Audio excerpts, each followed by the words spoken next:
Assalamualaikum warahmatullahi wabarakatuh. Perkenalkan, nama saya Nabila Putri. Saya dari kelas 12 farmasi. Di sini saya akan menjelaskan terkait obat CTM atau chlorpheniramine maya. Baik, yang pertama ada khasiat. Jadi khasiat untuk obat CTM ini yaitu untuk meredakan gejala alergi yang bisa dipicu oleh makanan, obat-obatan, gigitan serangga, paparan debu, paparan bulu binatang, atau paparan serbuk sari. Nah, obat ini juga dapat digunakan untuk meringankan gejala batuk pilek atau common cold. Kemudian ada mekanisme kerja obat. Nah, obat ini termasuk obat golongan antihistamin. Obat ini bekerja dengan cara menghambat produksi histamin selama reaksi alergi. Nah, jadi histamin tersebut itu memiliki efek melebarkan pembuluh darah sehingga menimbulkan rasa gatal. Obat ini juga dapat memblokir asetilkolin dan efeknya mengeringkan beberapa cairan tubuh. Kemudian ada interaksi obat. Nah, obat ini jangan digunakan bersamaan dengan obat lain karena dapat menyebabkan terjadinya interaksi. Nah, pemakaian bersamaan obat golongan psikotropika kayak seperti barbiturat, hipnotik, analgesik opioid, ansiolitik, dan antipsikotik. Nah, itu dapat meningkatkan efek sedatif. Nah, sedatif itu obat penenang. Nah, jadi jangan menggunakan obat sembarangan ya. Jangan menggunakan obat bersamaan dengan obat lain gitu karena bisa berbahaya. Terus jangan menggunakan obat dexchlorpheniramine karena itu sama dengan CTM ya. Kemudian konsumsi minuman yang mengandung alkohol bersamaan dengan chlorpheniramine itu bisa memberikan efek berbahaya juga kayak seperti sedasi atau ekstasi. Jadi sedasi itu kecemasan pasien dengan tingkat tinggi ya. Jadi sangat berbahaya. Nah, kemudian ada struktur kimia. Nah, struktur kimianya kayak gini. Nah, kemudian ada rumus kimianya yaitu C16, CIN2, kemudian C4H4O4. Terus ada formula sediaan. Nah, chlorpheniramine maleat 40 mg ini adalah zat aktif yang menjadi kandungan CTM. Nah, untuk eksipiannya, untuk bahan pengisinya atau filler, biasanya menggunakan laktosa, pati, kalsium fosfat, dan selulosa mikrokristal. Kemudian untuk bahan pengikatnya atau binder, biasanya menggunakan mucilage amili, gelatin, gom arab, ragakan, derivat selulosa, dan polivinil pyrrolidon. Kemudian untuk bahan penghancurnya atau disintegran ya, menggunakan amilum, derivat selulosa, asam alginat, amfigum, kaolin, dan bentonit. Dan yang terakhir ada bahan pelicin atau lubrikan. Yang digunakannya adalah magnesium stearat, aerosol, talek, dan kalsium stearat. Biasanya yang banyak digunakan tuh talek ya.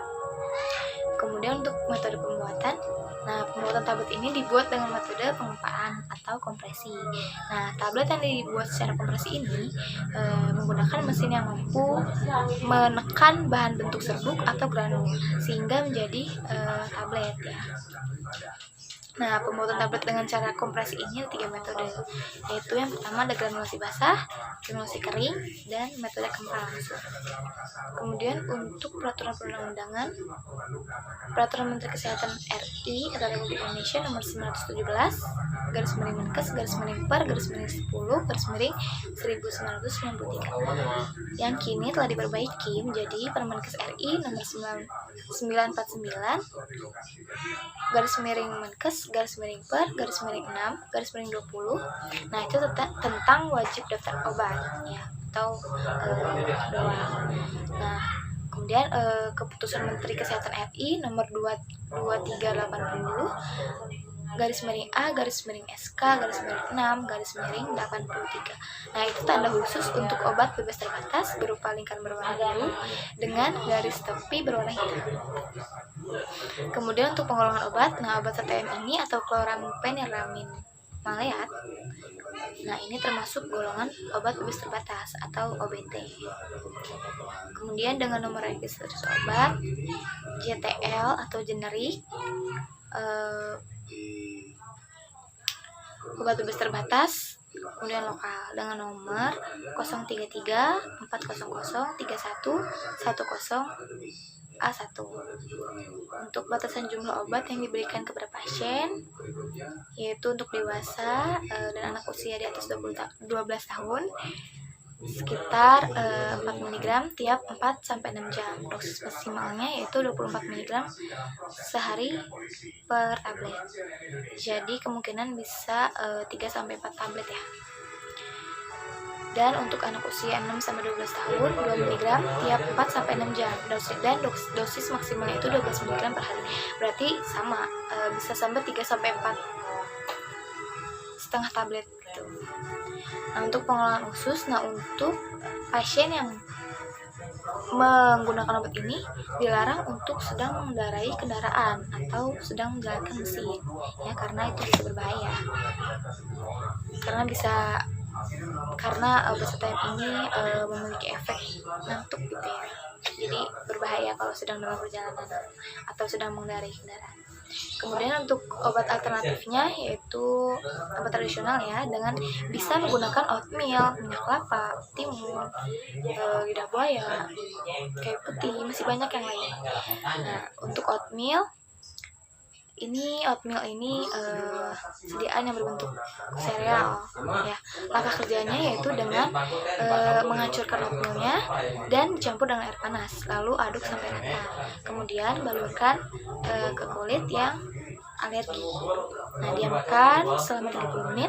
Setelah itu bilas dengan air bersih. Kemudian ada PIO. Nah, untuk obat ini, PIO-nya adalah obat ini berkhasiat untuk meringankan gejala alergi. Untuk dewasa diminum 3-4 kali sehari 1 tablet. Sedangkan untuk anak umur 6-12 tahun diminum 3-4 kali sehari setengah tablet. Nah, obat ini tidak untuk bayi dan pasien penderita asma akut. Obat ini memiliki efek samping kantuk, pusing, mual, muntah, sembelit, kemudian sakit kepala gitu ya. Maka dari itu pasien dianjurkan untuk beristirahat setelah meminum obat ini atau obat CTM ya.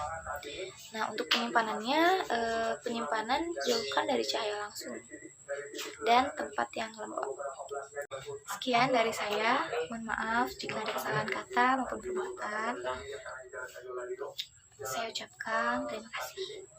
Assalamualaikum warahmatullahi wabarakatuh.